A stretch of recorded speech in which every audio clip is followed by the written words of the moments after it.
Traveling the Vortex.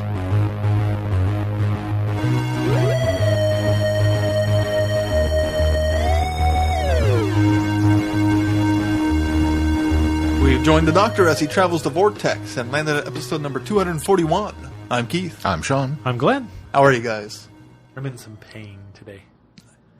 So how'd you hurt your back? I threw my back out. Well, bending over tying my shoe. Got up Monday morning and I just was bending down and just did something wrong. Of course, I've had back problems since I sprained it when I was about 18 because I used to deliver furniture. And You used to deliver furniture? I did. one of the many jobs. Figured he sprained it breakdancing. And or on the job as a cop. the doctor warned me that I would have some scar tissue buildup in there, and he was sure right because once every few months, It's funny how doctors are Randomly right about things. even almost 20 years ago. usually on the money with things like that. But yeah, it's just forever bothered me. But the Monday morning was whatever I did. I just bent the wrong way, and it just And then we walked around, which we'll talk about a little more about later. But we walked around all day Monday, and as long as I was up walking around, it was okay. I still had some discomfort, but last night I went home and went to bed.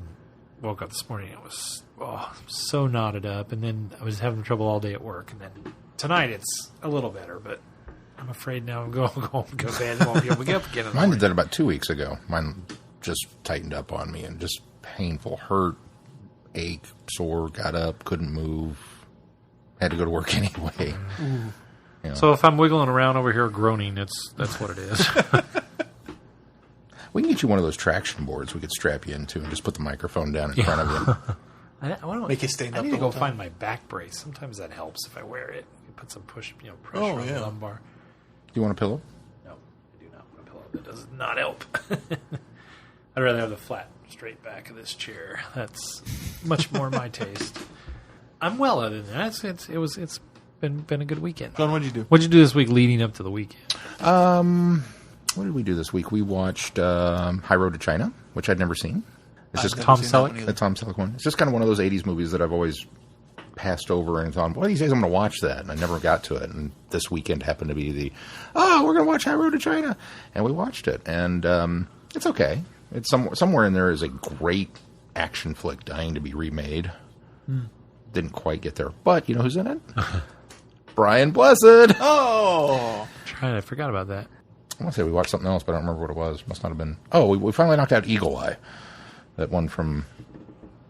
Shia LaBeouf movie? Yeah, the Shia LaBeouf movie. It's kind of been one of those that's been on the radar for a while, and we're trying to knock out some of the ones that, it's all right. It's a decent... Some of the ones you picked up cheap and Yeah. on One of your those. shelf that you haven't watched. One of those that's been on the shelf forever that we've never watched. It's a decent enough action flick, but there's so many little things wrong with it that it's just kind of like, all right, I'm glad we've seen it. And I looked at Mel, I was like, do we need to keep this one? She says, nope. It's okay. I watched Lucy last night.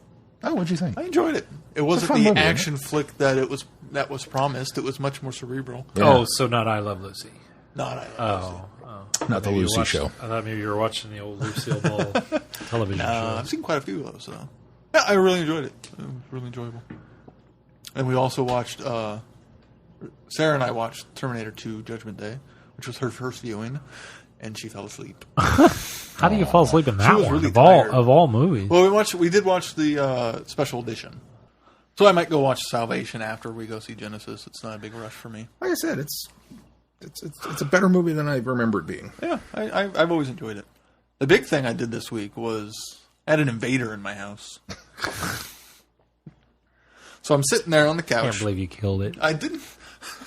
Did you see the meme Sarah posted in response to I didn't intend to kill it? It was Dobby Dobby didn't mean to kill. Dobby only meant to maim it. And that's what she keeps thinking of when I say I didn't mean to kill it. So I'm sitting there on the couch Thursday night thinking about packing in and going to bed, playing Lego Hobbit because I'm nearly done. I'm done now, but I was nearly done then. And something swoops over my head. And what the heck was that? Was it a giant moth? Was it a bird? What? And I get up and look around, and there's a bat flying around in my house. So I start freaking out.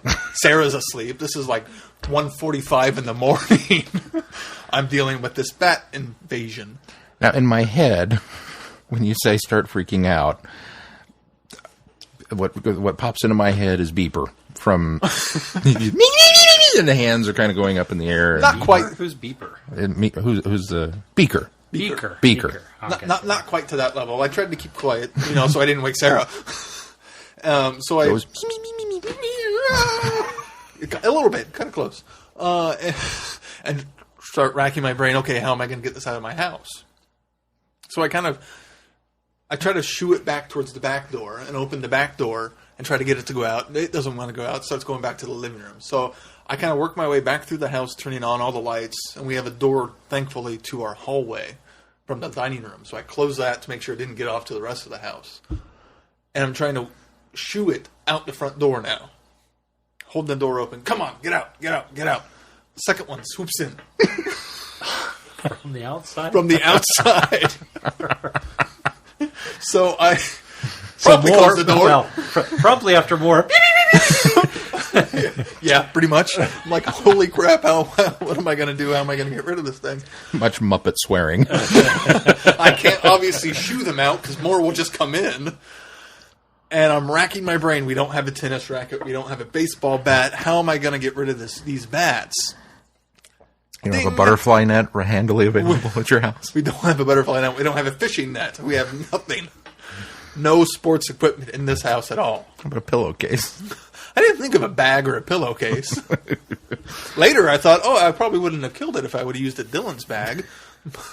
But catching it might have been a little harder. Here's the fun part of the story. What did you grab, Keith? Well, I thought back to when we moved in, and Blake brought over his Anakin the Skywalker, and we traded it for season 5 of Doctor Who. So I grabbed my Anakin. Like a permanent trade? DVD copy, yeah. Really? I have Blu-ray now. Ah, that's a good trade. Yeah.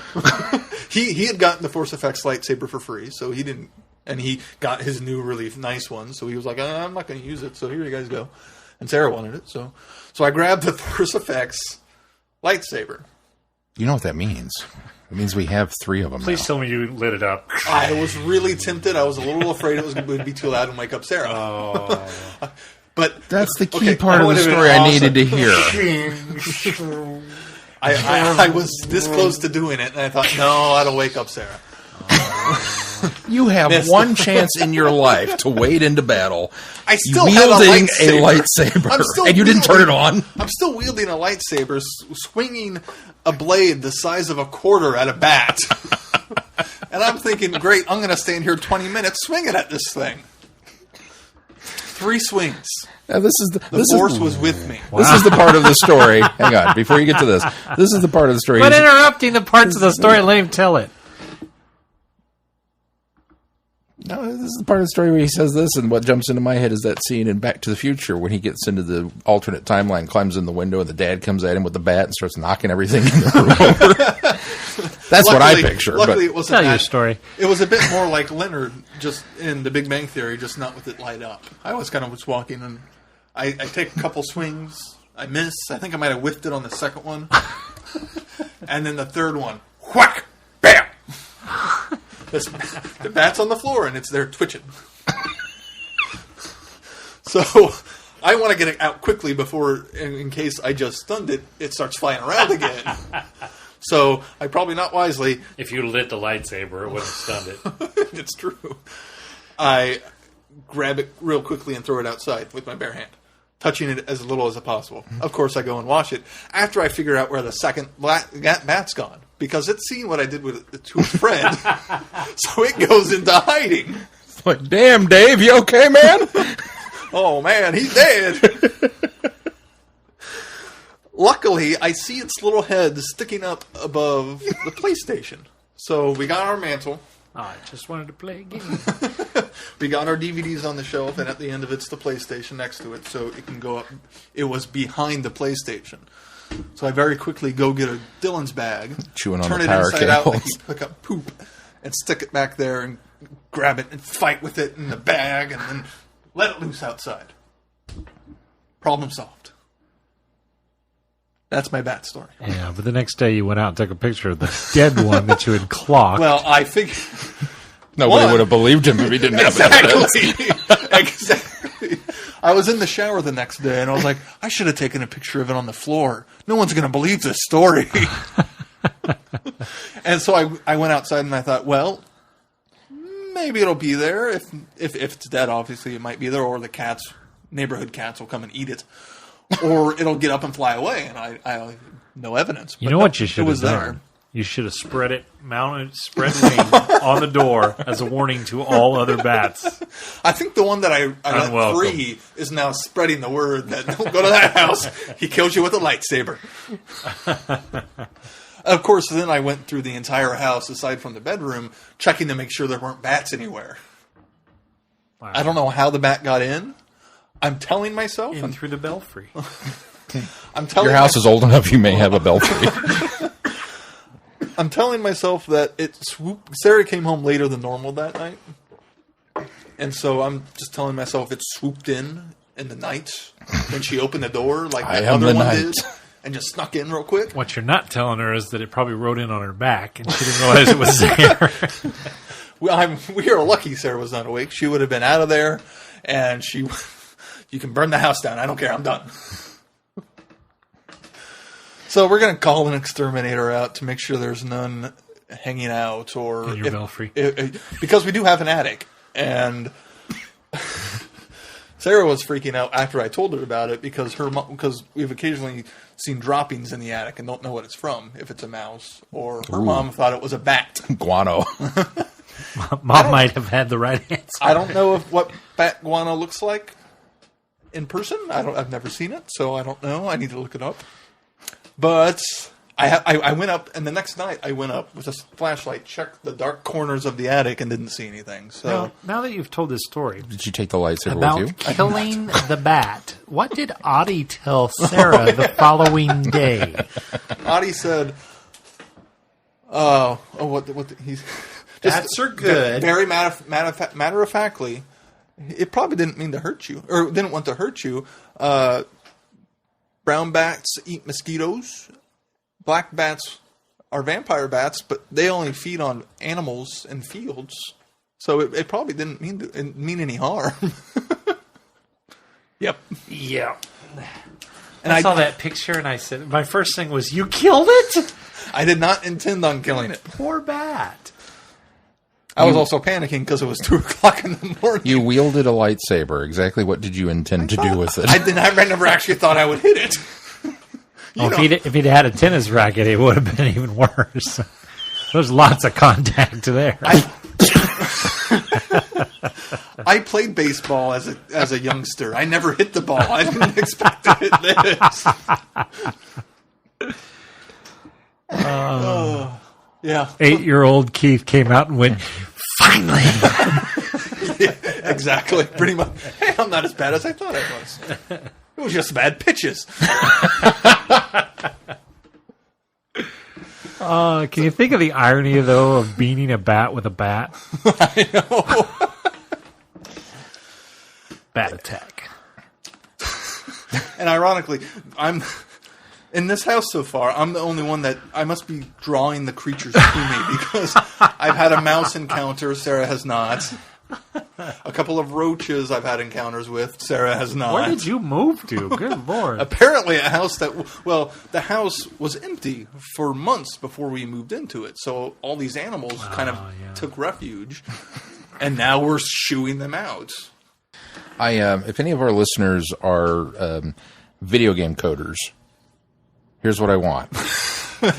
I want a little 8-bit video game, maybe 16, I don't know, where you get to play as Keith wielding a lightsaber being attacked by bats.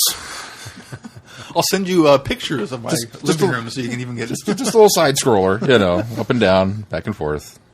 It could be like Home Alone, just that backdrop and just you with that lightsaber. Oh, wow. Most eventful several months in a house I've ever had. What'd you do this week, Glenn? Well, we went to Tulsa, Oklahoma. We left on Saturday morning, and we drove down, which is about almost a 4-hour trip. It's about 3 hours and 50-some minutes. And on the way is a little town called Independence, Kansas. And so we stopped in there, and we stopped there and got. I think we stopped there and got lunch at Another Big Cheese Pizza. Where's this at? Independence, Kansas. So there's at least 2 in the state. Independence is how far south? Just about 20 minutes from the border of Oklahoma. Not even that far. Too far. We were ecstatic. We were like, "Oh, big cheese, yay!" And it's downtown, and it's not its own building. It's in like the downtown buildings. So, and pretty nice little joint. So we stopped in there. Whole and block ate, of downtown and Independence. We love big cheese pizza. Oh, it's so good.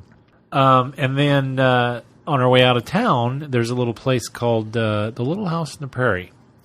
And what it is there's a log cabin there on a little strip of land, and a little schoolhouse, and a little post office, and an old country house. And the little log cabin is actually just a replica of the cabin that the actual Laura Ingalls Wilder, who is the subject of the Little House on the Prairie TV series, but this is actually the real one that wrote the books.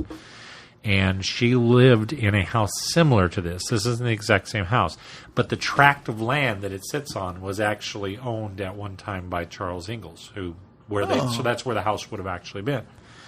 And so we stopped there and we looked at it, and they've got a quaint little schoolhouse there that is an actual schoolhouse from that time, and a little post office. I think all of this has been relocated to this area. I don't think any of it actually was there on that land, but they moved it there as part of the attraction.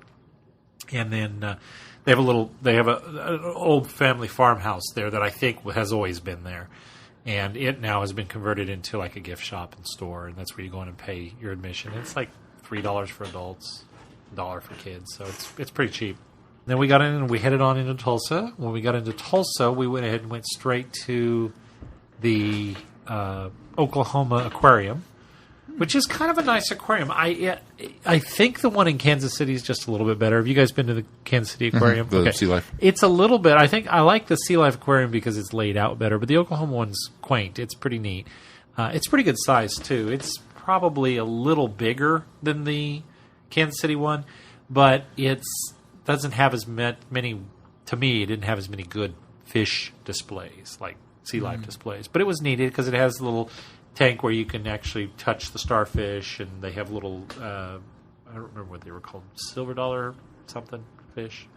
So we did that, and we finished that up, and then we went ahead and went to our hotel because that was kind of we were just going to do that for Saturday. And our hotel, we stayed at the Wyndham Tulsa, which the reason we stayed at this hotel because it has this swimming pool. Actually, it has 2. It has an indoor pool and an outdoor pool. And the outdoor pool is just kind of a normal generic pool. It's just, in fact, it's not any deeper than 5 feet, so you can't dive in any of it. But it's the perfect size for Caitlin, and Mason, now that he's been swimming, he can actually tread in it. So inside, though, they have a little aquatic center that has one of those little like toad slides. It actually has a tube slide in there. Oh, yeah. It has the obstacle thing where you walk from pad to pad, and it has the rope above you can walk. It's got the little water cannon. So it's kind of a mini aquatic park. You know, it's not a full. It's like a Cocoa Keys, but smaller. Yeah, much smaller. That was it. Saturday night. We kind of wrapped it up. Saturday night. Sunday, we got up and went to this place that's actually called the Center of the Universe, and it's this weird, strange anomaly that it was not designed or built to do this at all. But there's a little pedestrian bridge that goes over the railroad tracks in downtown Tulsa, and it's right next to, I think it's a jazz center, and it used to be a depot, but they've converted it into a jazz center, but right next to it is this bridge. And on this bridge, there's this circle on the ground, and when you stand in it, if you stand anywhere else and say anything out of your mouth, yell, loud, whatever, it sounds normal. You go to this one spot, this circle that's probably the diameter of it's no more than 24 inches, 2 feet across, all the way around the circle. And there's this strange anomaly of audio that makes your voice sound like you're speaking into a microphone, and all the audio bounces back to you. But if you're standing there talking, the people around you don't hear the audio, but you hear it standing right in that spot. They don't hear anything? Well, they hear you, but they don't hear not that. amplified. They don't hear that. It's not even like it's amplified. It's more kind of an echo. Mm. Your voice bounces back to you from all directions, so it sounds like you're standing inside a little echo chamber. Huh. And it only happens in this one spot. And it's just amazing. They've actually had audio specialists go there and study this to try to figure out what's doing this, and they really never came to any sort of conclusive decision of what causes this effect. We went to the mall, Tulsa Wood Hills Mall, I think it's what it's called, and spent some time at the mall, had dinner, and then went back to the pool, went back to the hotel and swam some more. And then that night we went to the Admiral Twin Drive-In Theater, and we saw, because the kids, they didn't even know what a drive-in theater was. They had no idea, and I hadn't been to one since I was very young. And we saw Fantastic Four. This is an old drive-in theater where you pull your car up on the little hump. Now, fortunately, now you don't have to drag the little speaker in off the hook. Program the radio. You program your radio, and that is the best way to listen to a movie, is in your own stereo system in your car. It's so immersive. Unfortunately, it's outdoors and it's a big giant screen, so the projection isn't the best. So visually, it's not the best. But we saw Fantastic Four, and then following that was Minions. And I'll give you a little mini review of Fantastic Four. How was Fan Four Stick? I think it's a little better than they're giving it, than the reviews are getting for it. But it really suffers from being very boring and tedious with the big action climax at the end, which was pretty good. But they strike three as far as the Fantastic Four goes. It's not a tremendous. It was fine. It was enjoyable for what it was. I wasn't going to seek out this movie. In fact, we thought we were seeing Pixels and Minions this weekend, which obviously from the reviews, Pixels wasn't any better. But because Fantastic Four came out this weekend, they managed to get it. So they swapped it out kind of last minute. We found out. I think actually we didn't find out until Saturday that it was going to be Fantastic Four.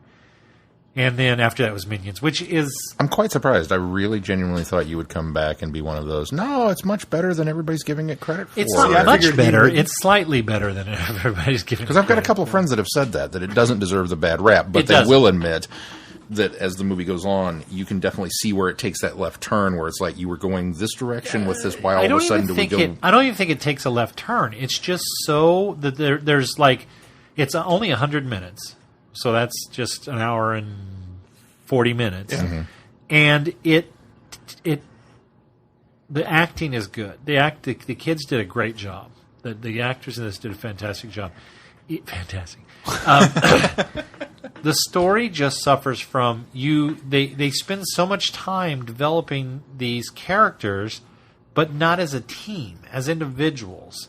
And then they've got this big climactic action, but there's not enough action in it to be compelling for the whole film. So it's really dry and boring. And then when you finally get to the big payoff, it's over in like 7 minutes. I mean, there's really only about 7 or 8 minutes of action. And so it's like the story really suffers. There's no dynamic, I think, is what we landed on. There's no dynamic between the characters. But anyway, following that, the kids just had a wonderful time. They actually sat on folding chairs outside in front of the car, and we had taken a little FM radio with us. So they listened to it and watched both films outside the car while Holly and I were inside. So that was kind of neat. So then, of course, because we did the double feature and it doesn't start until sundown, we didn't get back until really late. So we kind of slept in Sunday morning, or that was Sunday night. So we slept in Monday morning a bit, and our last thing we were going to do was the Incredible Pizza Company, which we did something similar to this when we went to Nebraska last year, which is called the Amazing Pizza Machine. This is essentially the same thing. What it is it's a large buffet pizza place that has an indoor amusement park, for the most part. For the most part, it's arcade, but they also have what are called attraction rides. So they have attractions, which they have laser tag, mini golf, bowling. Oh, so it's Power Play. Whatever that is. You've never been to Power Play? Never been to Power Play. It's kind of like an adult version of Chuck E. Cheese. See, this is not adult for. I mean, this is strictly geared towards kids. It's not Dave and Buster's adult where they serve beer and all. I mean, I guess they do have a bar technically back at the bowling alley. Yeah, but this is really kid focused and kid oriented. But we got there at about 11 o'clock. We just skipped breakfast and decided we'll just go there and eat. And then we thought, we'll spend about 2 hours here. We were there for 6 hours. Oh, wow. So, because the kids, we bought them 2 hours worth of video games and 10 prize games. So prize games are like anything you win tickets on that you can redeem later. And then with that purchase, they got 6 attractions. So they could do laser tag, mini golf, bowling. They had some rides. They had like a teacup ride there. They had a roller coaster, which was separate. There was a roller coaster and a trampoline park, and those both were separate. But we bought the trampoline park, which was like an additional $5 because we knew the kids would want to do the trampoline. And you could do the trampolines for 15 minutes. So we had eaten lunch at 11, and after we wrapped up everything, we were getting ready to leave. We thought, it's dinner time. Let's just eat again. I mean, we'd already paid for the buffet. It's all you can eat. We've been here for 6 hours. We spent we spent more than $100 on all of us, so we're going to eat again. So we'll just save that money. We won't eat on the road because we were leaving straight from there because we'd already checked out from the hotel. So we ate. We sat down and ate and went ahead and ate a full buffet. Which the nice thing about buffet is if you have pizza and chicken and pasta for lunch, you can have. They have tacos. They have salad bar. There's quite a variety of stuff. Hot dogs. So we just all had different stuff for dinner, and we ate, and then we left, and we got back. All right, enough about Tulsa. Sounds like you had a good time. I think I should thank Sean and Mel for my not quite early birthday present. No, not anymore. Happy birthday, by the way. Thank you. David Banks' autograph on a very nice picture. I Instagrammed and tweeted out. I like it. You're welcome. David Banks Instagrammed and tweeted out your picture? Oh, yeah. You didn't know that? Wow. Too bad you didn't get a real one that was signed. I mean, I can't have anybody sign my Instagram. You know what he said when he tweeted it out? Excellent. I look forward to getting that on the wall because I'm going to be hanging a lot of pictures this week, so I can now fit that in there. He got his fishing line. And my picture rail hooks.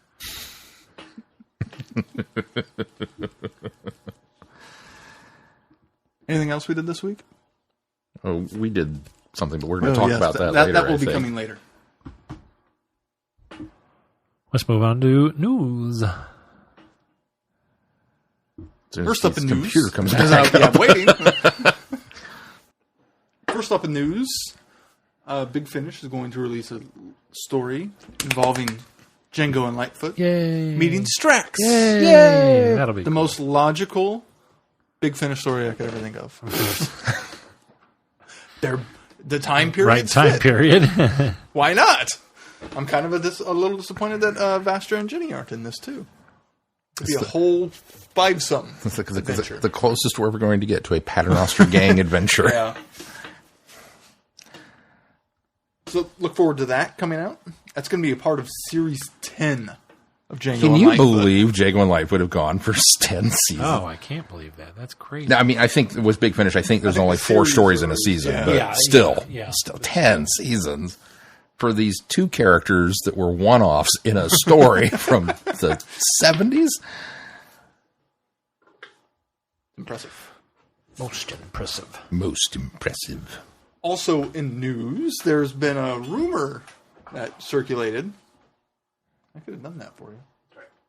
That a website, Private Eye, is claiming there's not going to be a full series of Doctor Who in 2016. Now, this is, of course, on the heels, a month ago that the BBC said confirmed Series 10? Yeah. But that doesn't necessarily mean Series 10 in 2016.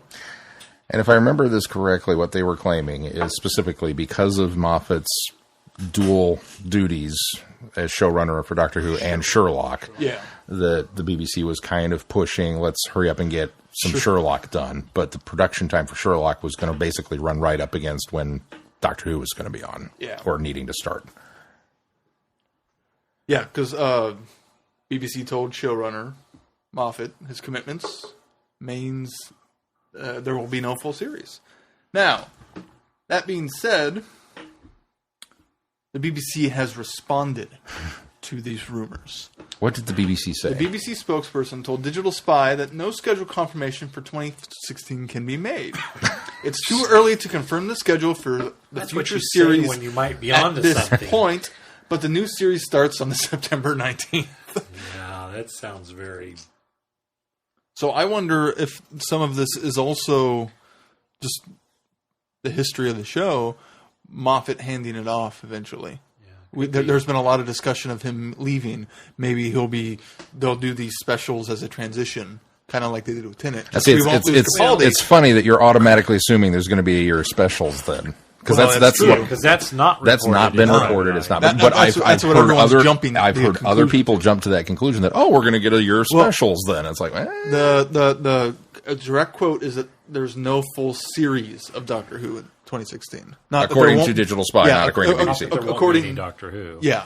That's where people are jumping to that conclusion. Now, the two things you have to consider is it is Private Eye, which is one of these kind of rag magazines. Digital Spy. So it's like a National Enquirer. Yeah, sort of. That would Inquisitor. be or the Daily Mail in the UK. On the other hand, Private Eye did get it right when they said David Tennant was leaving before anybody knew David Tennant was leaving, and they also got the fact that Matt Smith had been hired before anybody else had found out that Matt Smith was hired. So they have had they've also missed some things as well, but they have had a pretty 50-50 track record. So they're kind of like me. Every now and then they get an Easter Sunday. Well, because your track record's like 1-7. So.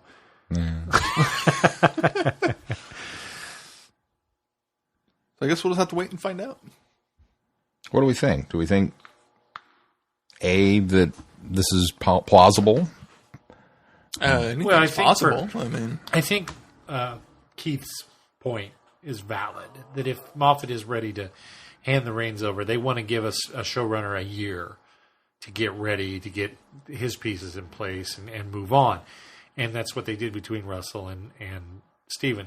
So I don't see them going a full year without Doctor Who. I think it's feasible that they would do a special at the very least, and maybe we would get special 4. At the very least. Maybe we'd get 4 specials like we did when David Tennant was leaving. It would almost be incomprehensible for them not to want to have any Doctor Who on in 2016. Yeah.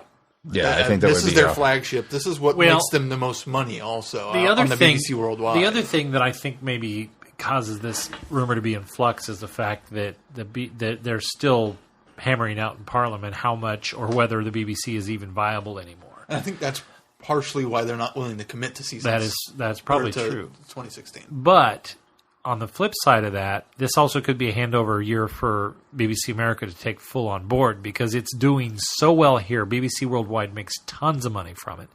And BBC America makes tons of money from it, from advertising. And that I have a feeling, I mean, right now I think the cash load that's going into this series now is coming from stateside and not and worldwide, and not necessarily from the BBC proper anymore. And America has proven now with Emmy Award nominated Orphan Black that they can handle it. Yeah, producing so the show. I think that could also be a handover as far as production goes as well. So I hadn't thought of that. That'd be interesting. I wonder if surely they would keep everything in Cardiff and not just fund it. Just fund the money from. Who knows?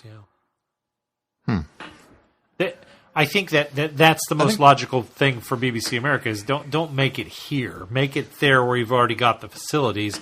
And if you want to give it that British flavor, because that's what they continue to do. I mean, even BBC America has British, and it has British programming. Even Orphan Black still has a British feel to it. Yeah. Even though it's Canadian, right? Yeah. yeah. Well, so there are British characters, and they that's even went the to London idea, in one though, episode. is to keep that flavor, that British flavor, and that's where a lot of the actors are, is in the UK. So you might as well keep them. The tone of the BBC America original programming is very in line with BBC programming. And in a day of digital, when you can transfer scripts and you can transfer audio and you can transfer video, and then they can be leaked by your South America office. That's one other problem. I don't think they'll make that mistake again. Although it is the BBC who did send out the DVDs out long before the last episode. I guess, like you said, there's nothing. All speculation at this point. We'll just have to wait and see. Normally, we don't really report much or discuss rumors, but this one seemed too interesting not to discuss. It seems interesting to me that I don't know that if it's genuinely a Sherlock problem that we're butting heads with scheduling that. I can't see that backing Who's production down from a full season to 4 specials is really going to help, just because of the nature of how the specials were laid out. If they follow suit. you're still kind of in production year round. You know, you're in production and then you release an episode, but while that episode's being released, you're working on the next one, which is going to come out 3 months down the road. They shot the specials very near to each other. Oh, did they? Just spaced them out throughout the year, yeah. Yeah, because remember that picture with Dalton and John Sims and David Tennant leaked nearly a year before we got Time and End of Time. End of Time, parts 1 and 2. I don't remember that one. Yeah. So. Yeah, that was out a long time before. Of course, that I was still seasonal at that point. You were still seasonal. I was still seasonal. I was still a year behind watching in digesting great chunks of Who, mainlining it until. I want to say that photo came out in like March, and then we didn't get the specials, and that particular special that picture came from until Christmas. Christmas. Yeah. So and December. Thinking back to the 50th anniversary year, also we got half a season at the beginning of the year, right? Half a season 7, nothing for a very long time until Day of the Doctor, and then Time of the Doctor, and in that time, they were able to work on production for Sherlock, and at the beginning of the next year, we got Sherlock season 3. So, I mean, there is precedent for something similar. Maybe scale back in order to do. Oh, so that's a possibility too. Then, is what you're saying is that maybe it's not even specials. Maybe it's just taking that we're going to still get a full season. They're just going to break it up. You're going to get half of it this year, they could push and half of it the following, and do like they did in the press. I got you. Although I like to believe Moffat, which I don't often believe Moffat, but I like to believe Moffat in his statement that they won't be breaking the season up ever again. So because they worked so hard to get it scheduled so it's in the fall now. So that was weird. Really his purpose was to shift the Doctor Who schedule, and that's what he did. And it just happened to work out that he could fit Sherlock in between. Yeah. But the fact that there was less for him to do Sherlock helps lend to the idea that if they want more Sherlock, he's going to have to scale back on his Who responsibilities. Yeah. And another possibility that just occurred to me is if they're bringing on a new showrunner at some point, they could dual responsibility the season. That way, Stephen could also free up Stephen to do Sherlock, and we'd still get a full run. That's another option. The problem with show running, and specifically show about Doctor Who, and specifically Stephen Moffat, I don't see him. He doesn't want to play. He doesn't play well. He plays fine with Mark Gatiss, though. Yeah, but not necessarily in a bad way. Yeah, I don't. Gatiss are very good, very close. That's friends. true. Yeah, I think it's just more a matter of they both started on it, and it's their baby. Yeah, I think it's just a matter of he wouldn't be able to delegate that away until he was ready to give it up altogether. I don't think he could wean himself off of it. I think he'd have to just quit cold turkey, so to speak, and say, okay, now it's yours, and walk away from it. And I think when he does, I think he'll pull a Russell T. I don't think he'll come back and write any episodes for it, at least not for a while. I think he'll distance himself from Who for a good long while, and then maybe come back and write an episode or two. But I think he'll go complete when he leaves. I think so too. But it's just an idea that had occurred to me. Excuse me. Shall we move on to other news? Let's move on to other news. Let's move on to actual news. And fitting with our conversation tonight, we have quite a few guest announcements for various conventions. Starting with Chicago TARDIS. Because it's next? Yeah, sure. I don't Isn't remember. it? Yeah, it would be. Progression-wise, isn't it the next big one? I did not plan Well, it not that including way. Time Eddie. Not counting that, because there's been no additions to Time Eddie. But some of the guests for Chicago TARDIS, which I apologize if we're repeating. We kind of saved up a bunch, and I don't remember what we've reported and what we haven't. So we're just going to go through the list. Katrin Stewart will be there. That, of course, is Jenny. Bastress Jenny. Yay! Gary Russell. Yay! Eve Miles. Yay! Ross Mullen, who I'm trying to look because I've never recognized this name before. He has played Silence in the show, so a makeup to actor. Oh, okay. Ian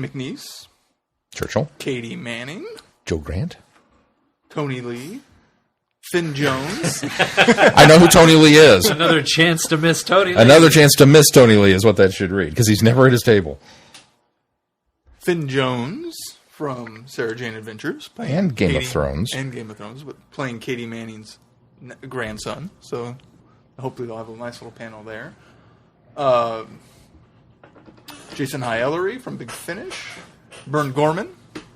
Yay. Samuel Anderson.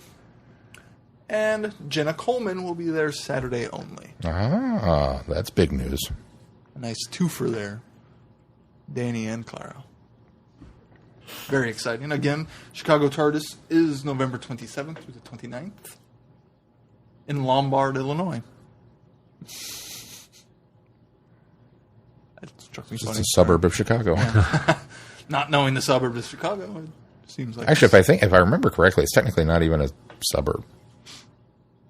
Here we go I think with it's geography. Yeah, I'm not going to go there because Dr. Phil knows where it's at. I'm sure he'd correct me and say no, it's over there. Other guest announcements for other conventions.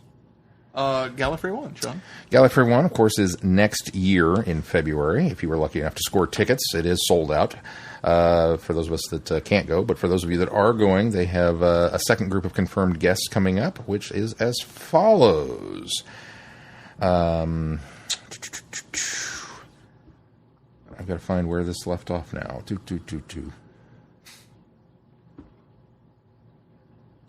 Jessica Martin, who starred in The Greatest Show in the Galaxy. She was also the voice of the Queen in Voyage of the Damned.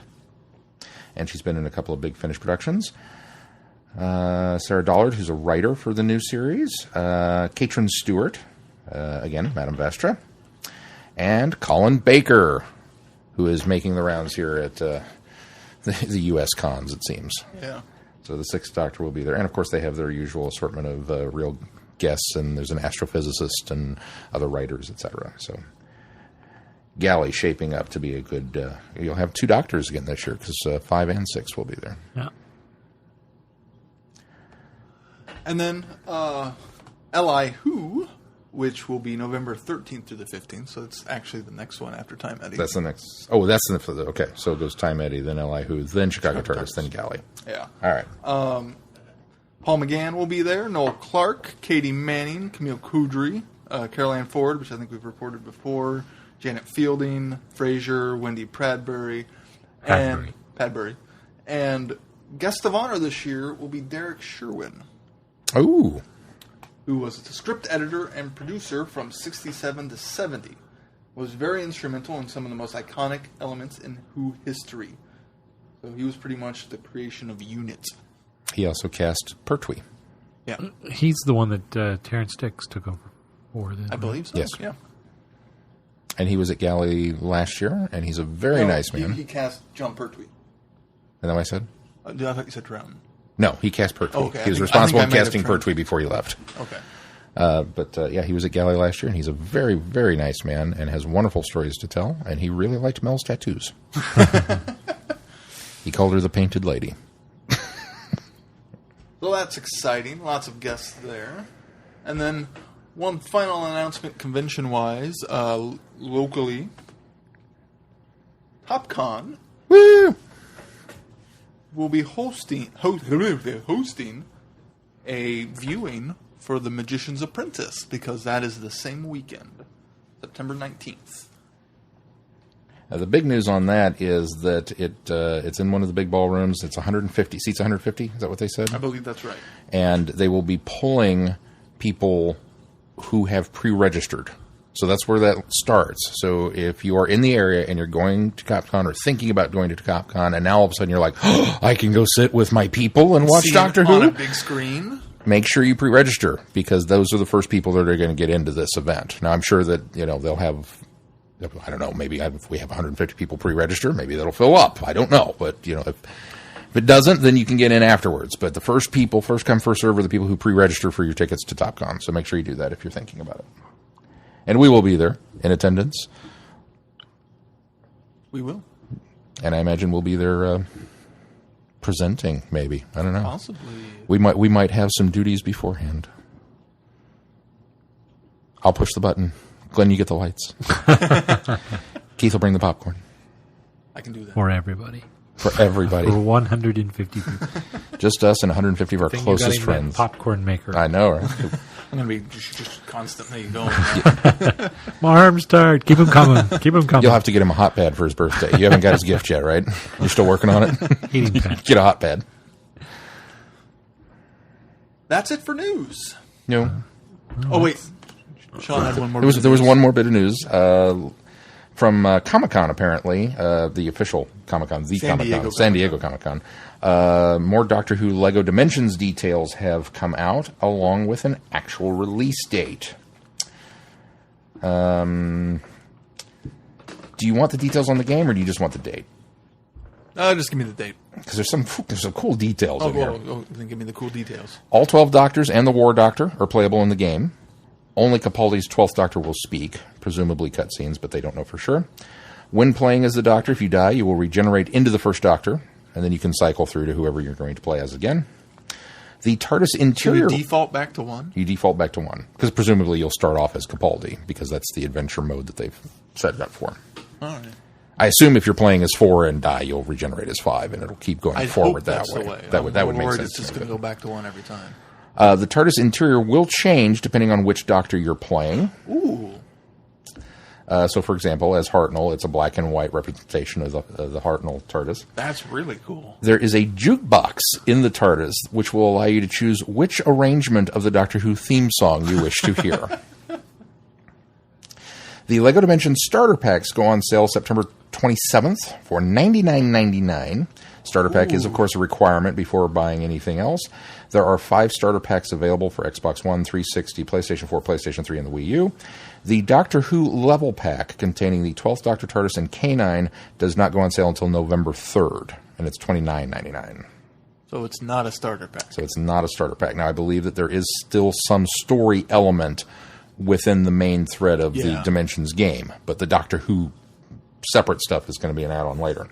There's also a Doctor Who Fun Pack, which is going to contain a Dalek and a Cyberman that will go on sale January 19th, $14.99. And all 5 starter packs and the 2 Doctor Who packs can be pre-ordered. I'm kind of disappointed that Doctor Who's not part of the starter pack. Because I would just get that and I'd be done. Now I got to get a whole starter pack. I'm not disappointed because... It's nice that it's an expansion to it, but as someone that doesn't want to delve into it too deeply and just play the Who stuff, it's a huge investment just to get to play that little bit of Who. It is a huge investment, but here's where I'm looking at it, is with these details that have come out with the jukebox and the changing of the TARDIS, they're putting a lot of care and a lot of effort into this. This isn't going to be some fly-by-night, we reference Doctor Who, which I think the trailer kind of did a good job of representing that this is actually going to be a fairly major piece of this. Yeah. And like I said, we don't know how much the Doctor, just based on that trailer, since you're dealing with Batman and Gandalf and, in the TARDIS as well, I'm presuming that that's actually part of this story as well. It may not be. It may be the Doctor Who pack, but I kind of think the Doctor Who pack would be a completely separate add-on adventure later. So it starts... I would think the stuff with Gandalf and Batman wouldn't happen until you got the Doctor Who pack. You don't think so? Like you don't access the Who stuff in the game until you buy the pack. I suppose that could be, because that's how it is kind of with Disney Infinity, right? Yeah. You don't get the Spider-Man levels until you buy the Spider-Man pack. Yeah, correct. So I don't know. We'll just have to wait and see. Yeah, because there's. Who knows how they're going to do it? We also know there's going to be a Back to the Future component to this, but I have yet to see any information on when the Back to the Future pack's coming out. Yeah. So it may be just a component of the game, or it may be something that they're going. I think it's an individual package too. Yeah. So hard telling. But anyway, I think it strikes me as something that they're really taking a great amount of care to really invest in, and so I'm willing to pony up and try it out and see where we go with it. I just don't know if I want to sink $130 into a game just for one aspect of it. What's nice is, if I'm not mistaken, that $99, which is high for a starter pack, but at the end of September, I don't believe will clash with my purchase of the Infinity 3.0 so that I can get all the Star Wars figures. And did you happen to see, Glenn, that they're doing like 3 different starter packs for that? That there's going to be a classic series and a prequel series and a Clone Wars set? Yeah. I thought that was kind of cool and odd at the same time. I'll, of course, be purchasing the classic one and then going back and filling in. But although I'm enjoying Clone Wars. Much more than I really thought I would to start with. Me too. So, but there's that. That's it for news. Right? There's no more? There's no more news. No more news. Ever. All right. Should we move on to our Doctor Who? Legacy. Tip of the week. I forget. We haven't done it for so long. I thought he said legacy. All right. This week's tip comes from Rachel. And Rachel writes, "Hello, Vortex gang. Rachel here with a DWL tip for y'all. My tip is this. Set the game down and step away for a while. Now, before you start protesting, hear me out. I'm all for checking in each day to get your bonus, but after that, don't play. I just started playing again after several months, and it was like a whole new experience. I had found myself getting frustrated not getting characters or costume drops, and losing the same level over and over again. And even fragment farming and leveling up teams got boring after a while. But now that I've been away from the game, I find myself refreshed and ready to tackle it with renewed energy." Rachel. Thank you, Rachel. That's a good idea. That's a good idea. Sometimes with games you can suffer from burnout. And a lot of times we get something and we're super, super excited about it. And then you just kind of immerse yourself in the game, and it's kind of nice to be able to put it down, step away, and kind of re-experience or rediscover the game. I remember when I was stuck, I put it down for a while. When I picked it back up, I think that's when they added Chapter 4. I'm still not at Chapter 4, but I was able to progress further in Chapter 3 because I kind of stepped away and came back to it, and it helped me get back into the game and get better at it, actually. And if you're going to take a break, now's probably not a bad time to do it because we are on the cusp of the release of 3.0. Yep. Which is a few weeks away. Just is a few weeks. Yep. I say I'm waiting for mine to boot up here, and it gives me that little August. fun message at the begining. But Well, it is sometime in August. And very soon we'll be getting new content every week for Series 9, too. So it'll be time to re-immerse ourselves in it again. you'll want to be there then. And that's your Doctor Who legacy. Tip of the week. Thank you, Rachel, for that tip. It's really hard on my throat to do that. You don't have to do it. No, you have to do it. You don't have to do it. You have to do it. And it's difficult to get that echo and reverb back there. That's what I'm talking about. Yes, I know. No feedback this week. Well, nobody else went to Kansas City Comic-Con. Comic-Con. Well, somebody else did, and he sent something in, but it wasn't for feedback. All right. I got to bump into Kirk. Oh, did you? Yeah. We bumped into them on the floor of the con and stood and talked to them for a while. Actually, we took my mom this time. And this is her first comic book convention ever. So she kind of wanted to go to Planet Comic-Con, and I was like, well, I'm going to be awfully busy. I'm not going to be able to spend time with you there. So she decided that, well, this one in Kansas City would be a good one to go to.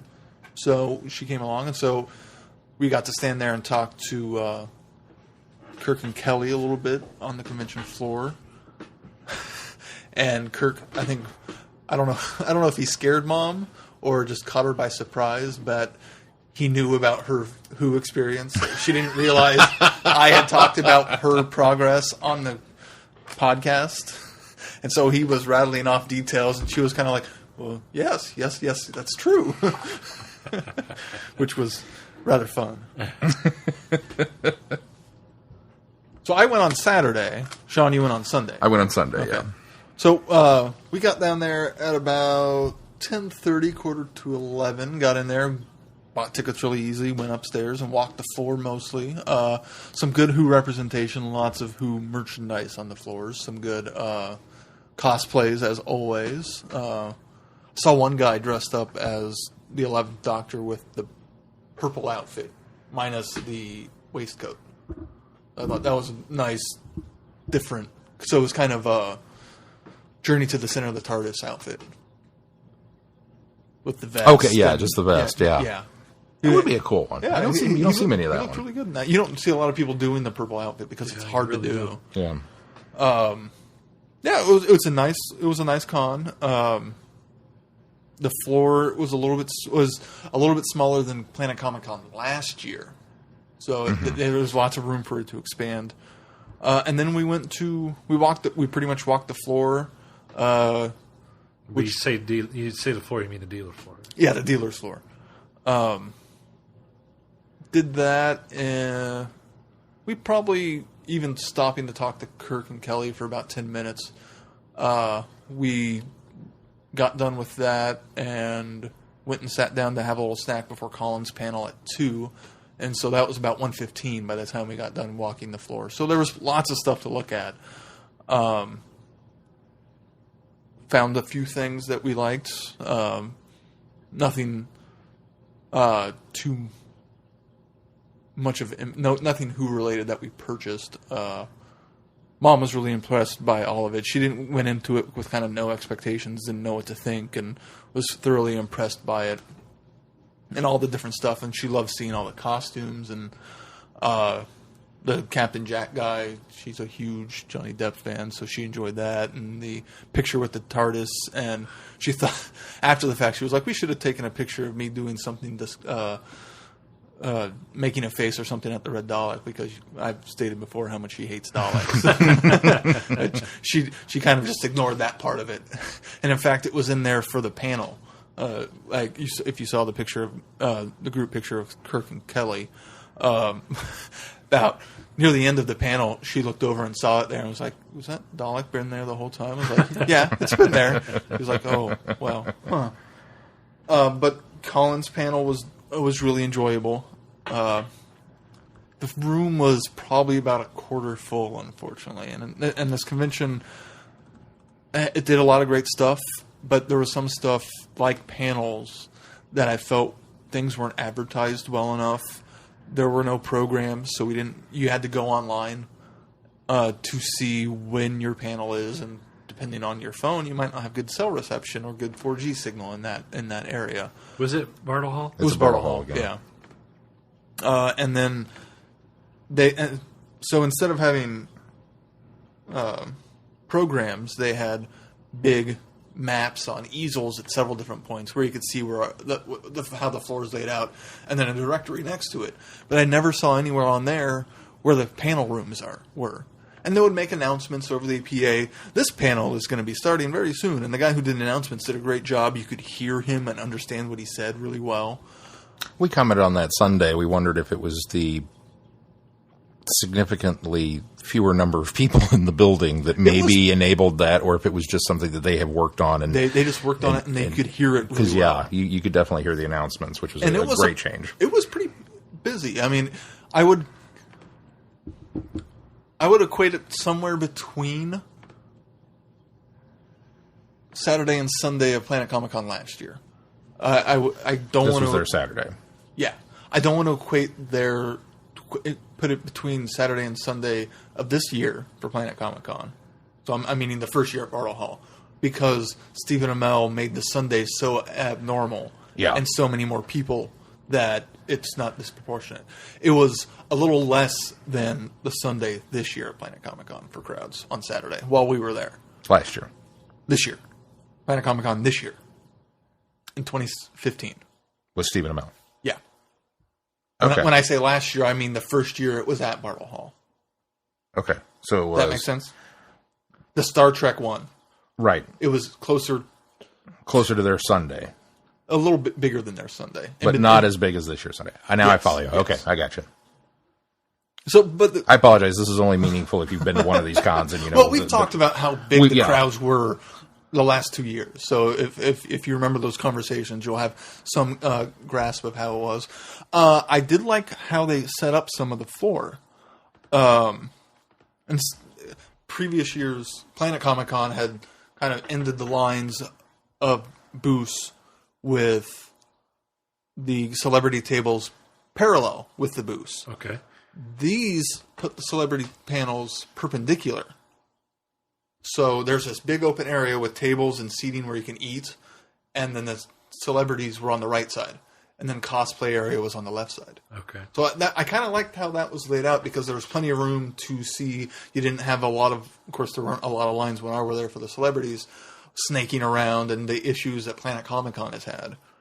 So I think that was a good thing they did. But as going back to the panels, there was no good advertisement for the panels, and then they had volunteers stationed at different places answering questions. So I was able to ask somebody, is Colin's panel down this way? She says, yes, it's a big ballroom. And then when you get up closer to the room, there's a chalkboard with people wrote on, okay, this at this time, this person, this time, this person. So it was labeled, but it wasn't very... It wasn't as advertised as it could have been, and I think that's why Colin's panel was so sparsely attended. Because Mano Bennett was before Colin, so we caught the tail end of his. And then there wasn't a whole lot more in his panel than there were in Colin's. Okay. And he's a pretty big deal right now between Arrow I would and... think so. Yeah. I don't know how big Sean Astin's panel was, or any of the other ones, because we only went to those two, or the latter half of the one and the other one. So, I don't know if it made an impact on the other panels. And I would imagine that even smaller panels, unless you were really keyed in and involved in the social media aspect or really scouted it out online to plan your convention, would make it to those smaller panels, the ones in the downstairs rooms. Mm-hmm. That being said, Colin's panel was delightful. He was rather charming. Almost came off a little grumpy and a little sarcastic. Not a little bit. He was quite sarcastic through some of it, but he told some great stories, including about how he had a bit of a musical theater background. He did some Gilbert and Sullivan musicals previously. I was kind of railing in my head of, well, talk about Doctor Who and the Pirates or whatever that one was called, and they didn't. The one downside of the panel was the moderator didn't seem quite as prepared as he should have been. I know we've been there where we weren't prepared, but I like to think that we had a decent knowledge of who we were doing a panel for, and at least who-wise, knowing their resume and what they've done, at least on the show, in context, that we could fake it enough. Like Simon, we had no preparation for Simon, but I think that went off pretty well, and it was a very enjoyable because we know enough about Simon's stuff outside of Who. Right. So there was a little bit of that, and Kirk was very nice and did turn to me and say, I wish you guys were up there moderating this panel. Aww. Thank you, Kirk. Which, that was nice too, because we were able to sit right behind Kirk and Kelly in the panel. So we kind of got to sit together and talk after the panel and before the panel. Surprisingly, they didn't, which I was very grateful for, they didn't talk a lot about the recent Doctor Who magazine article or the same topic that always gets brought up.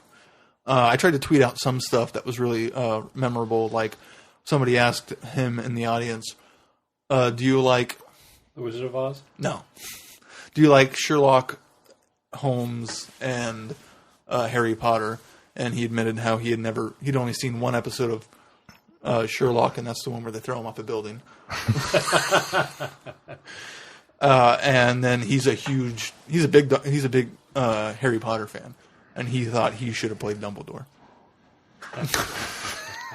I can't imagine that casting, but it would have been very enjoyable. Certainly would have given us a little more material to work with for Beyond the Doctor. Yeah. And then he talked about the Five-ish Doctors reboot and how that started, and kind of told the story of Peter Davison. He kind of went into further depth than he probably should have on the origin of the Five-ish Doctors and how it started, of Peter's video to Galley, and that kind of gave him the bug, and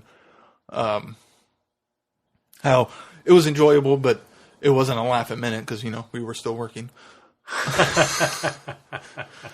And then there were audience questions and some standards you would expect. What's your favorite what's your favorite story? And he doesn't have one from his era because he can't think. They all kind of blur together for him. But then somebody did ask him, what monster would you want to... out of all of Doctor Who, what monster would you want to go up against? And he kind of pointed out some new series monsters, and then gave a nice plug for the Big Finish line that he's going to be doing with the Jadoon. So cool. That was a nice one. It was an enjoyable panel. I liked it. I'm really looking forward to the one at Time Eddy too. I think he does a great job and is very entertaining. My mom enjoyed the panel. She's only seen the one. Which one? I forget now. Was it? It wasn't Attack of the Cybermen. It was no, because she wanted to watch a Cyberman story. I think it was Vengeance on Barrows. Yeah. Yeah, I think that was the one she watched. And even when she watched the Five-ish Doctors, it took her a little bit to recognize who it was because how different he looks now. And she doesn't know his run enough to recognize the voice instantaneously, because she'd only seen the one. So, but she really enjoyed the panel and thought he was very entertaining. Oh, good. I think she would have really loved Sylvester's panel last year. Oh, gosh, yeah. Especially since she has gone on and watched multiple Sylvester stories outside of the ones I told her to watch. So hopefully I can get her to a convention where Sylvester's at. I'm still having issues with reconciling your mom and watching Sylvester McCoy era. I mean, not that this. I mean, it's cool. It's so cool. But just these two don't fit together. That's not the era. I expected the black and white era her to love, but no.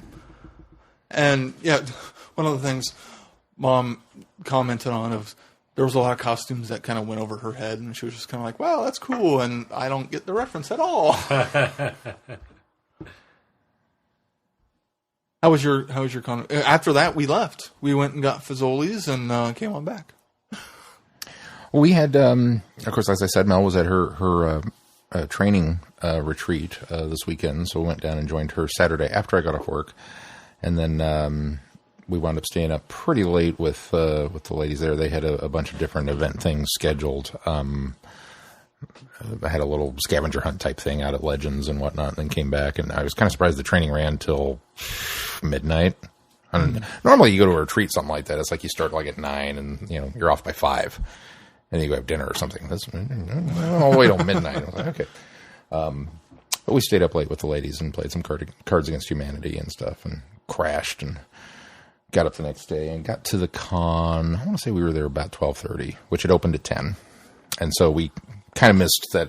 I'd planned that on purpose, kind of planning that we were going to miss that initial rush line. That's why we got, because the doors opened at 10 on Saturday. So that's why we got there 10:30, 10:45. And kind of the same deal. Just walked right in, bought our tickets, went right upstairs to the Bartle Hall area. And I liked they had very nice badges. They did, and apparently that's where they spent all their money. The badge lanyard was really, I have it downstairs. It's a high quality, nice. It's a plastic vinyl kind of thing, and it's got the big logo on it and the hours and everything on it. It's even a little higher quality than the Planet Comic Con one. No offense, but those bent at times. Mine's bent a little bit, and it has a slight crease in it. There's no way you could bend this. Now, they were cheap lanyards, but the badge itself was nice. But I think that's where they spent the money, because there were no programs. We saw nothing as far as and it didn't dawn on me until Mel said, I don't know when anything's happening. And I went, oh yeah, we don't have there's no. So we went to the map to find out, and it's just a map. It's just a location guide to show you this is where things are at. Room, right? Yeah, well, did it have a? No, yeah. If it had anything on the panels, it didn't say anything about them. It was just that one room. So it had the vendors and the celebrities, but that was it. And so we decided, well, let's go ahead and knock out our autographs first, because we had a pretty set list of who we were going for. And so we went over to and just kind of knowing Bartle Hall and how well, if I was in charge and I was setting up a con, you walked up this escalator, I'd put the celebrities as far away from it as possible, so they must be in that back corner. So we went back there, and lo and behold, that's where they were at. But I think we only waited. I mean, there was only one person in line initially for Rick Howland, who's from Lost Girl, which is a show that Mel watches quite a bit of, and she's a big fan of. So we didn't have to wait long for his autograph. He was delightful. Got to talk with him for a few minutes. And then we went over to Pam Grier, and she was an absolute hoot. She is great. And still looks good for the 67 years of age that she claims to be. I think she's younger than that, but she says I could Google it and find out. I was like, I'm not going to do that.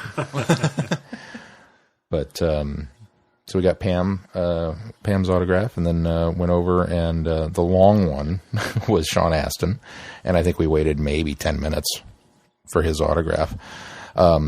again, they kind of took a page, I think, out of Planet Comic-Con's book with the tape lines on the floor, and, you know, or not, as you said...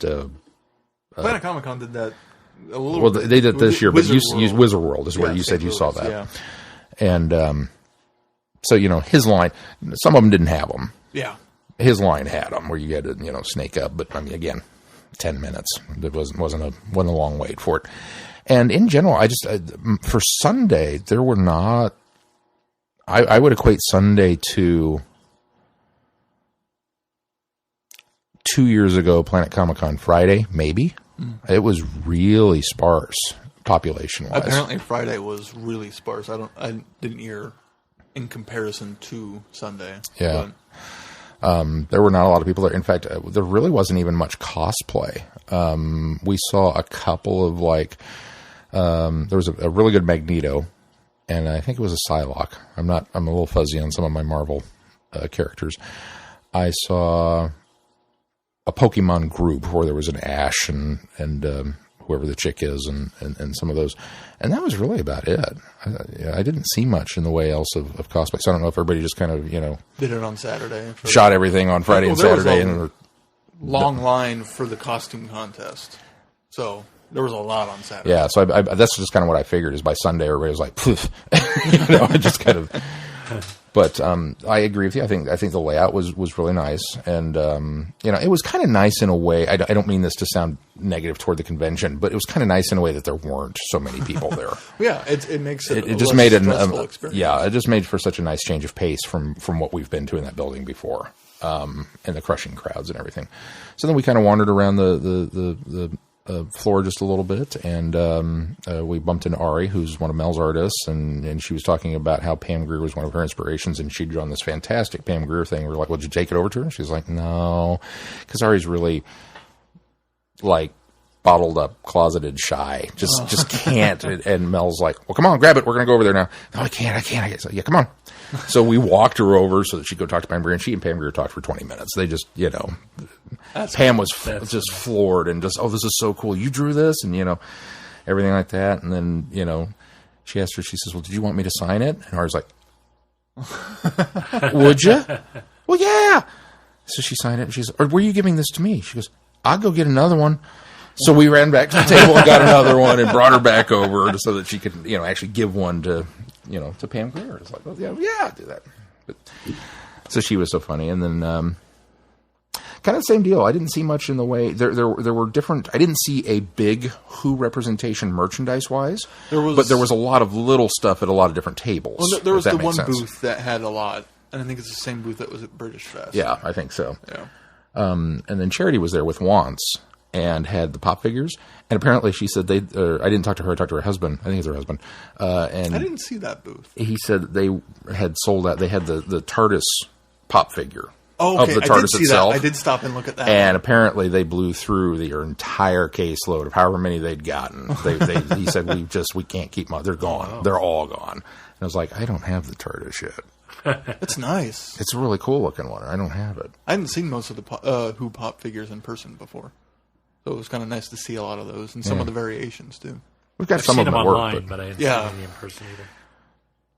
Well, I can go get one. I have two if you want to see them. But which two did you get? I got the Barnes & Noble exclusive Fourth Doctor. I think I knew that one. Because that's the Comic-Con variant from because he's got the bag of Jelly Babies. Oh, okay. So that's the only difference there. And then I picked up the Dalek from work because, it's a Dalek. Oh. It was after the Adipose. I was like, I'm not buying that. Dalek I want. But then, Mel kind of looked at me and was like, you're not buying any more, right? And it's like, I'll buy the TARDIS and then I'm done. I'm not going to buy all the Doctors and all the things. Because we're already getting the Titan minifigs and I can't get into another line of they're going to give me 15 villains and 17 Doctors and I can't do it. But, we didn't wind up hitting a panel or anything. But then on one of the trips back and forth with Ari, I said, I want to stop over and see Colin real quick. And, talked with him for just a moment and said, we've got the pleasure of meeting you at Galley and we're, a part of the Traveling the Vortex podcast. We're going to be, very much looking forward to seeing you down at Time Editing. And he says, oh, that's the one in Wichita. I said, yeah, it's coming up next month. And he says, yeah, or October. And he seemed, pretty jazzed about it. He seemed a little disappointed in the attendance. at this one, just because it was such a slower paced. And like you said, if things were not promoted quite as well as they maybe could have been on the inside, that those panels would have been fuller. Yeah. I agree with you there, because we sure didn't see anything that indicated when or where. I mean, again, knowing the layout is like, well, I bet the panels are over there. Yeah, but, and that's the only reason we went that direction was because, well, I know this building. That's probably where they're at. But again, he seemed pretty cool about things, and we told him that we just watched him in the White Iris, the Star Trek Continues episode, and he laughed and said that he got a message from Vic and a copy of the episode, and he hasn't watched it yet. He's just been busy, so it's apparently sitting there waiting for him all queued up. He did also talk a little bit about some upcoming projects, which he's going to be in a movie. So maybe we can do another Beyond the Doctor, where he plays a demon. Ooh. That's been a person who's been taken over by a demon. Oh, and then that sounds intriguing. It's like a horror comedy, and he wanted to do a horror film to try to get over his fear of horror movies. So, and then he transforms, and they do the makeup on him. So interesting. He goes all demon and gets the prosthetics and everything on it. So I wonder if he's wearing Crocs. Probably. And then I think he has an additional one he's yet to film. No, that was the one he has yet to film. Yeah. There he talked about another one he recently did, including the Christmas Carol stuff. Cool. Yeah. But yeah, I just had a nice little brief talk with him, and thanked him for coming, and told him how much we were enjoying his work and Big Finish with Evelyn, and that just I was trying to build him up. I was trying to give him a little, I didn't come out and say it that don't think about that poll. We love you. I didn't come out and say that, but I was trying to impart on him that dude, you are loved. We we want you. He did touch on it a little bit, how it. Seeing his stories at the bottom of the list are kind of like, and he doesn't like to pick favorites out of his era, because then he doesn't want the writers to think, oh, he didn't pick Mike's story. That seems fair. That's a good idea. Yeah. So that's a big reason why he doesn't like to pick favorites too. When you do a best of list with a finite number of things, it's like, okay, that's unfair. Yeah. Because you're automatically ranking somebody at the bottom, even if you love all of them, you're putting somebody at the bottom. That's just not cool. Yeah. So, but we didn't really hang out too long. We kind of saw everything that we wanted to see. I think we may only have spent 3 hours, maybe 4 total at the con. Oh, the other thing, I ran over to what's his name? James Aaron, the guy that's currently writing the new Marvel Star Wars line. Oh yeah. And I got my issue number 1 signed and put it in the baggie and put it in the frame, and it's already hanging on the wall, which ironically downstairs in the basement, the ones that are hanging on the wall are much safer than the ones that were on the floor. Thank God for bags and boards is all I got to say. So, but yeah, it was a good time. I think the bottom line of the convention, if they do it again next year, there are some things to improve on. They should push it, since Planet Comic-Con is in May, I think they need to push it further in the year. So it's not May and August so close together. I think it helps having March and August. They're a bit further apart. And for me, it's going to depend on guests in the future. Mm-hmm. Unlike Planet Comic-Con, where I will go no matter who the guests are, because there are years I've gone that I didn't get autographs, and I've still enjoyed the experience. This is going to be guest dependent, because unfortunately, due to the nature of conventions, it's a lot of the same vendors and a lot of the same artists. So you see a lot of the same stuff. That's why we didn't spend as much time wandering. Granted, some of them have some new stuff, like Sarah's Loki print, the artist who did that. We got Mike a Captain America print with him in Winter Soldier outfit, which he didn't have at Planet Comic-Con. So there is new stuff, but the likelihood that's going to be at Planet Comic-Con next year. So it's kind of weighing options. And so it's going to be totally guest dependent for the future of this con, for me at least. Yeah, and certainly maybe our involvement too. We also have to keep in mind that this is year 1 for this. Yeah, and a lot of times year 1 is that growing pains and from what I've seen, it's very small growing pains and learning curves from year 1. That's good. There's improvements, but as far as a first year convention, from what I can tell, it was pretty successful. I think it was very smoothly run, yeah. with the exception of the panel information. I think, like very smoothly run for being a first year. being able to take whatever lessons they've learned from other cons and borrow them and apply to them to this. I think they did a fantastic job with that, and I hope that they did well enough to come back next year and have a second year at it. I would agree. All right, Sean, what do you got coming up on the schedule? Coming up next on the schedule, we are doing, for Friday Night Who this week, which is a scant, 3 days away, Partners in Crime with Donna and the Doctor and Adipose and all that fun stuff. And then because we've already reviewed that one, our podcast next week is going to be covering Titan's Doctor Who Comics Day, which is next weekend. And so we're going to be, covering some spin on that. Hopefully we'll find some local events. I still haven't heard if we're doing anything or not at Vintage Talk, but hopefully we'll find something somewhere that's doing some stuff for that. But we're also going to be reviewing some comic books from Titan. And I think we've decided for sure what we're going to do, or are we still... Yep. Okay. So from the 10th Doctor line, we're going to do issue number 10. Of the 10. We're not going to do anything beyond that because it's part of an arc that hasn't finished up yet. So we're going to wait and we'll come back and do those again. So you get one 10th Doctor comic. We're going to do 11 through 15, which will finish out the first year of the 11th Doctor. And then we're going to do 6 through 10 of the 12th Doctor, which is everything that's out up to this point. And we're still holding off on 9 because, again, that's a mini-series and we're going to wait until that's all... Wait for conclusion on that so we can tackle that all at once. Yes, Keith? You missed one. I missed one. The 4 Doctors. Oh, yeah, we're reason for Doctor Who. Well, the whole reason for Doctor Who Day, the Paul Cornell scripted 4 Doctors, which is 10, 11, 12, and the War Doctor coming together. And the first issue of that hit stands tomorrow. Well, today now. Happy birthday. Thank you.